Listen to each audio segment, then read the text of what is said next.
All right, it is Wednesday. Are we live? We're going live on Facebook. Live at lunchtime on Wednesday. Thanks so much for hanging out with us at Mike Staff Productions on the Mike Staff Productions Facebook page. I'm Lauren, the social media manager. We're hanging out with Chris, the director of photography. Yes, ma'am. And we've been doing this for a couple of weeks now. Yeah. And we can't thank you guys enough for hanging out with us on your lunch hour or really taking the time to view this when you do get a free moment.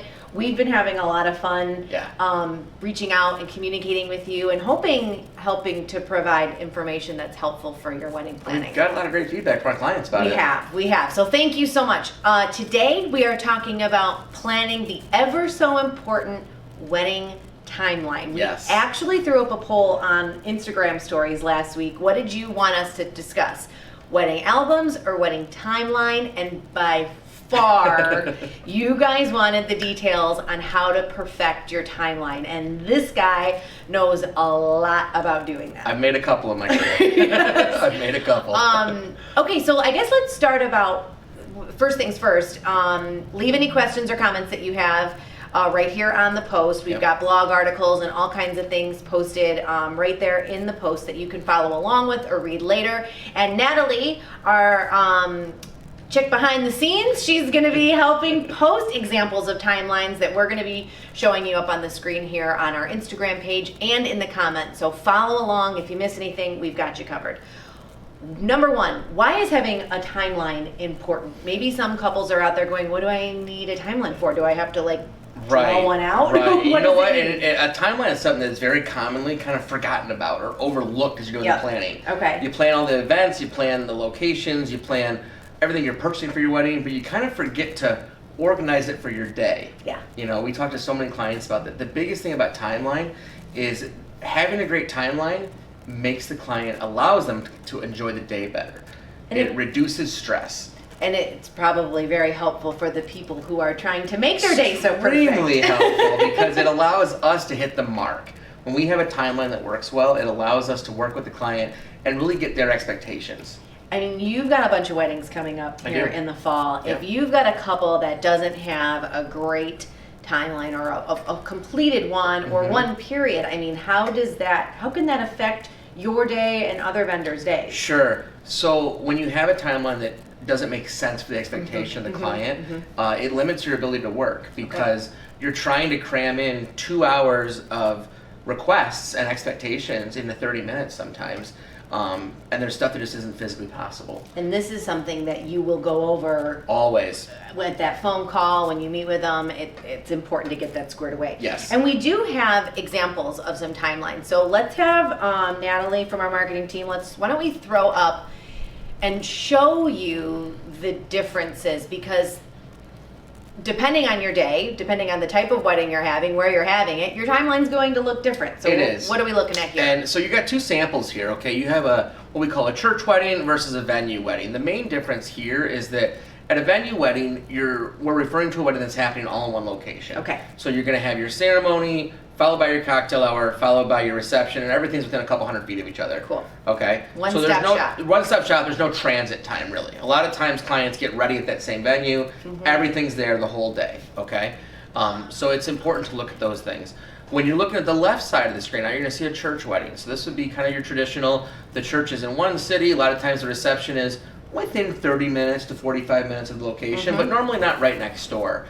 And because you're figuring in transit time, you're figuring in that you're adhering to whatever the church is giving you for their availability, it is going to be different. It's very common in a lot of churches that the ceremonies are earlier in the day, especially when you get into Catholic services. They're always going to have ceremonies, or they'll have actual services on Saturday later on. So ceremonies can be as early as 1. I've had as early as 11 o'clock sometimes. Right. And so that kind of brings us to what type of information should you include? I mean, and timelines don't just focus on the meat and potatoes of the day. It starts, as you can see here on these examples, as early as 8, 9 a.m. when you're getting ready. So when someone's trying to plan out their timeline, where should they start? What information should they include? So the things I always start with on a timeline is what I call the unmovables. So you first look at what time is your ceremony, what time is your cocktail hour, and then dinner. Okay, those are the things that normally you're going to have less control over moving around. Things you can manipulate are going to be when your hair and makeup is. Right. If that hair and makeup is going to be at the house, if it's going to be off-site, and how much time that's going to take. Hair and makeup is honestly the one thing that we see derail timelines most commonly, because the expectation of sometimes even the hairdresser isn't realistic to the day, or how many people, or someone's sister came over, they want to get their hair done too, and now timelines are off. So look, I mean, you're doing makeup and hair for 7 to 12 to however many ladies you have in your bridal party. It can take a long time. It can. I've had some updos done. Okay. And things can change. Right, exactly. Things can change. Or if there's a hair emergency, you know, you have to plan for the unexpected. Absolutely. Okay, because I see here 9 a.m. ceremony for the church ceremony. You're obviously going to be starting early because you've got that 2 o'clock hard start at the church. Right. 11 a.m. You can obviously start the day a little later when your ceremony is a little later. So you just have to really calculate both of these timelines. Well, they give about 2 hours for hair and makeup. Yes. Yep. And that, again, that's kind of an average. It really just depends on also how many hairstylists you have, how many makeup artists you have, and if you are going to get everyone done. The big tip on hair and makeup I give to every bride: don't go last. Bride should always go first. A bride should go first, or at least somewhere in the middle, because if it's running late, at least we can start working with the bride, getting details of her, getting her into her dress. Even if there's that one random bridesmaid still getting finished up. Actually, Natalie, why don't we throw up that little tip sheet that we have, and we're going to be posting these examples and samples that you see on Instagram and on this feed, because this is really valuable stuff that you can kind of hold on to and refer back to. And so what do you have here for tips? It says, obviously right there, it's going to take longer than expected. Right, so that's step one. Okay, hair and makeup is always the thing we start with. The second part is family formals. Really knowing ahead of time, do you want just parents, grandparents, siblings, or are you wanting to incorporate that really large group shot because they do it at everyone's wedding in your family? Those are things that will take longer. If one of the parents wants additional shots of godparents and all these additional people that are important, and they want them at the church, you got to have time for it. And this is something that you need to plan ahead for. Absolutely. Because even though it seems like it's really quick to just drag up Aunt Sue to the front, that takes 5-10 minutes. It does. And also you run into sometimes where you didn't tell that one uncle and he's outside chatting, or they've already left, and now you have 15 people and you're missing that one. The shot kind of isn't even worth taking to some clients if they're missing that important person. If there, I mean, anything that I've ever experienced that can really derail the day or a night or an event, it's getting on and off a limo. Yes. Oh my gosh. Especially when you have so many, like a big bridal party. Yep. So many people are just like hanging out, having their drinks in the limo, having snacks, chatting. It's like, come on, let's move. And that's something that people don't even realize or take into account. Unless you've been in a wedding and you've really seen it in real time, I'll make comments to people like, hey, give yourself 5 to 10, maybe 15 minutes to load the bus afterwards. And they're like, to get on the bus? Yes, because it's more than just stepping on the bus. It's getting all the flowers, getting all the coolers, making sure that everyone's hit the restroom real quick. And getting the dress Getting the dress on, veil. right. Exactly. I mean, how much time would you say? You said 15, 20 minutes? I think, a safe bet is every time you have to load and unload that bus, you should have at least a 5 to 10 minute additional cushion. Okay, so that's every single time. It seems silly, but it can throw, if your schedule is tight, then that can be a big factor. Yeah. Okay, first look. Where does that fit into your timeline? First look, we talked about a few weeks ago a little bit, Yep. kind of the benefits and why people do and don't do it. When you have a first look, especially for a venue wedding, it allows you to do your romantics earlier in the day. Okay. It allows you to have that intimate moment, but then because you're doing romantics earlier, you can stretch it out. You can have that time to go down to Belle Isle, go downtown, go hit a cider mill, hit all those fun locations you want to hit, where if you're at a venue wedding and your ceremony goes ceremony right into cocktail or reception, you don't have time to leave. Okay. So that's a big part. How can the dress help you stay on schedule? So being aware of things with the dress, having a bridesmaid that knows how to bustle the dress, knowing how to move the dress, those are big things that can really affect a timeline. Even just from how to bustle it, I have seen bustles that can take 30 seconds. Right. And I've seen them that no one had practiced beforehand, and 20 minutes later they're still trying to find the right threads to line the bustle up before they get on and off the bus or dancing. Same thing with a veil, knowing how to put it into back of the hair and everything else. Brides always laugh when I step up and I say, hey, I can do that. And they're like, really? I'm like, yeah, I've done it more than once. Yeah. But yeah, it's those little details that can Yes. set you back that Yes. can make a big difference. Travel time, I feel like is an obvious one, but I mean, welcome to Michigan, baby. Yes. We've got construction and lane closures and barrels and weekend work Everywhere. everywhere. So Yes. if your ceremony is in Detroit and then you're heading to, I don't know, Andiamo, Yep. it may only realistically take 15 minutes, but if 94 is closed or Right. something, Right. then that really can throw Well, everything off. And you have to remember that a lot of times you're not traveling in your regular daily vehicle. No. You're not driving like I normally drive and you're going around people. With a lead You're- foot. Right, I don't know what you're talking about. You're in a limo, right? It can't speed. It's got to be more cautious. Right. It's going to take safer routes. You know, those are big things to keep in consideration. Weather, always a huge factor. I mean, when it comes to every part of your wedding day, but this is where backup plans and plan Bs and all those things that you have planned for if it rains or snows, I mean, that takes time too, to move Yes. things And the big part about weather is to plan ahead. So having that backup plan already in place, the reason we mention it is when you don't plan ahead for weather, if all of a sudden those clouds are coming in and that rain's coming, you're starting to panic going, what do we do now? As opposed to if you have that backup plan, it's okay, instead of going here, we're going there. All right. So being prepared. All right, let's flip back, Natalie, to the examples of the timeline. Where do you see, when you look at these timelines, where do you see, I know we talked about hair and makeup can be a big factor, but once we move past that, let's say that's successful, where do you see in part of the day where things can, a big hiccup? So some of the big hiccups we see are that time from after ceremony to before reception, where if you have family formals, like I said, that don't know they're supposed to be there, Okay. that's a hiccup we see a lot. Okay. Looking for that random person. We tell everyone if you're going to get more than parent, grandparent, sibling, put an email out, put a text out before the wedding, delegate mom or dad to do it. That says, hey, Uncle Joe, Aunt Sue, make sure you stay after, you don't leave the church, we want you in photos. Get that shot list. Exactly. Okay, know everybody. And Yep. I mean, that's kind of right in between your ceremony and reception. Correct. Or it would infringe on your romantics. Right. And then it's just a trickle down effect. Everything's Everything 15 20 minutes like- here keeps going, and then that affects everything down the road. Okay, cool. All right, you can come back to us. We can take that down. And we got Sandy who is hanging out with us. Hey, and Sandy. She says, do most people use limos to transport wedding parties?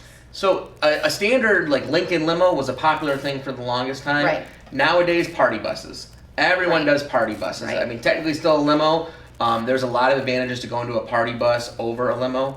I always tell everyone, get a bigger bus than you need. Right. You Because want more room. You want you're going to room. have stuff You're on gonna have there. stuff, right? They're designed for, say, 20 people. That's 20 bodies. That's Right. not 20 bodies Right. plus 2 coolers plus food. And possibly a ball gown dress. Exactly. And it's also common for photographers sometimes to jump on the bus with them. So That was going to be my next question. I was wondering if Sandy was kind of getting to this point because I have seen in some of our photos that we've done those fun party Yeah. limo shots. Yeah. So it is common. It's not always. It really depends on kind of where we're in transit for because we always have gear with us.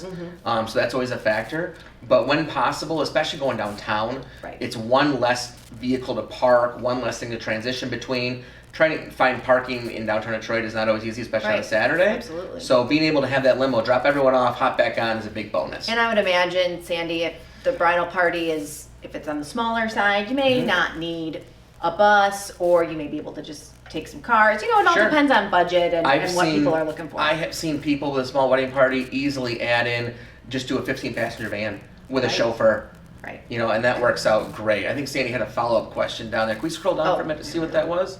Make sure we answer everything she was at. Exactly what Exactly what I was you. thinking. Perfect. Good. I'm glad we could help with that. Well, awesome. Very cool. Okay, so we're looking at those timeline examples, and you kind of see it starts at 9. You know what, Natalie, throw one up.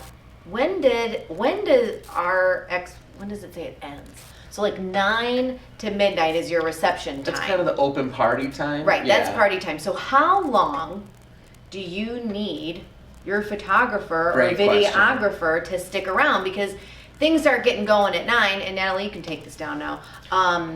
But do you need them to stick around till midnight? It's a great question. I get that from clients all the time. Yeah. And what they normally open by saying, do we really need 3 hours of dance floor photos? Right. And my instant answer is no, absolutely not. Do you want it? I don't know if we want to see everybody's dance No, moves. hey, you know what? That's what the iPhone's for. It'll be on Snapchat and Instagram later that night. Yeah, exactly. You don't want to realize you paid money to have that photo taken. Normally, 30 to 45 minutes after formal dances are done.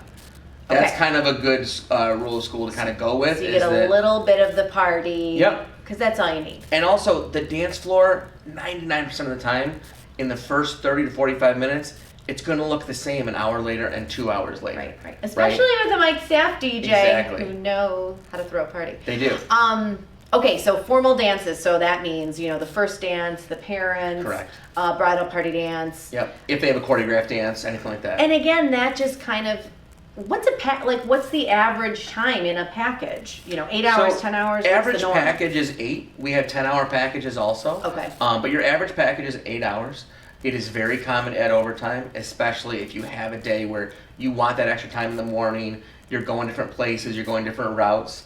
Venue weddings normally fit into that 8-hour package just fine. There's normally no issues. Okay, because if you're starting hair and makeup at 9, Right. and the reception's underway at 9, Exactly. you're looking at, that's a long day. Totally, yeah. And we have weddings. We have weddings that'll go 11 and 12 hours. Sure. Is it the standard? No. I would say average is 8 to 10. If you are looking to cut something out, if you have a 9 to 9 day and you're Mm-hmm. like, look, that's too much for my budget, that's too much overtime, where is a good area to cut? To cut, yeah. So that's a lot. I can give you ideas. It's a Sure, matter of what the 'Cause bride wants, right? I guess if it's important for you to capture hair and makeup Right. with the ladies and the guys, then get that. Yeah, a lot of times people will cut out that intro part. Got it. So they won't do as long of a pre-ceremony or what we call pre-getting ready photos. Okay. Or they'll focus on just the bride and bridesmaids and not the groom and the groomsmen sometimes. That's a place that'll get reduced. I do have a lot that will not attend their cocktail hour so that they have additional time in order to get photos done. That's a very common thing, is to not go and be part of the cocktail hour. And that's probably the two most common places. Right. And we were discussing this as we were kind of prepping for today's session. If you have a really cool exit at the end with the sparklers or any type of, fun theatrical thing when you're heading out to the limo, maybe going on that dream honeymoon right from the reception, how do you kind of plan for that then? 'Cause Yeah, so that would require your photographer to stay most of the night. It does. It requires your photographer to stay later, and that's perfectly fine. The secret truth that you don't always see in the photos is a lot of times that's staged a little bit earlier in the night. Okay. Mainly because, a couple reasons. One, it allows you to not have to pay for photo and video for that extra 4 hours. Sure. The bigger reason is that when you're doing a kind of a sparkler exit or kind of a hurrah, kind of to end the night. Fireworks. Fireworks is a great example.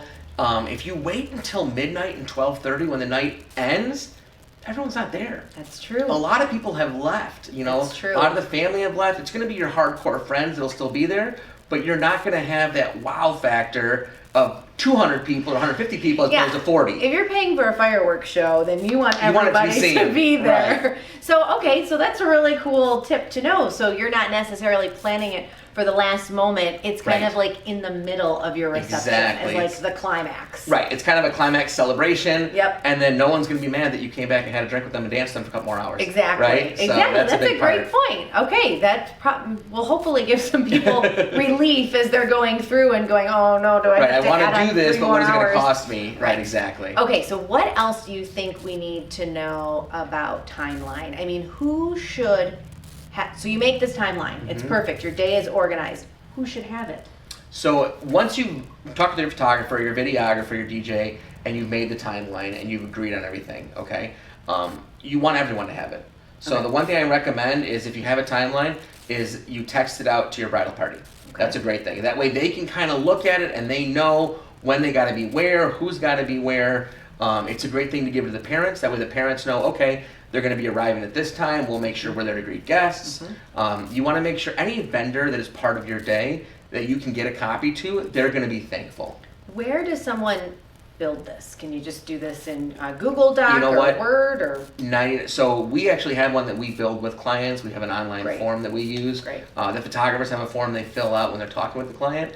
But as far as something to share with your other vendors, a simple Google Doc, a simple spreadsheet, I have had people literally just make it in notes on their phone. Sure, it doesn't have to be stressful or doesn't like have to be fancy. pictures or anything. Yep, simpler is probably even better. Cool, awesome. Anything else that you think is important about timelines? Other than, I mean, just making sure you have one. Biggest thing is to be open-minded to options on your timeline. Having backup plans, and to, when you're going into it, if there's something that's an absolute must-have, be very vocal and very upfront about that. But then have a B list and have a C list of options for things. Is it smart to kind of just add in an extra 10 minutes everywhere? You know, I always recommend it, and I always say the bigger the wedding party, the more cushion time. Yep. The bigger the family, the more cushion time. With travel right now, figure in extra time. Yeah. Right. Sure. I've had a wedding where one minor traffic, backup, like delayed us by an hour. Wow. And there's nothing we could do because we're on a limo bus, right? Right. So you want to be ahead of the game on that. I always recommend on your wedding day not traveling too far if it doesn't make sense. Got it. Okay. Yeah. All really, really good advice. So you can see Natalie's thrown up a bunch of those graphics in the comments so you can refer back.